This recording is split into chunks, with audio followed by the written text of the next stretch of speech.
Man, came home to a disaster. Look at this. Luckily my goats are all here. But look at what the wind did. It was so strong it blew over their water tote, blew over their house, blew over the power lines. They're fixing the power lines down there.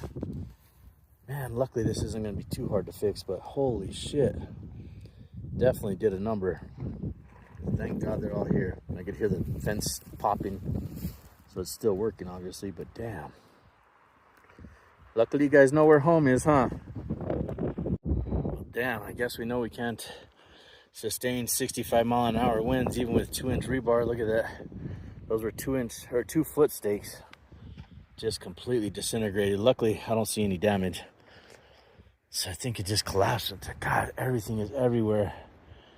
Oh, I just got electrocuted, so, oh shit, that's not good. It's the only tear I see so far. It's supposed to be this bad tomorrow too, man. Look at our tables, our chairs. Everything just blown to smithereens. Absolutely crazy.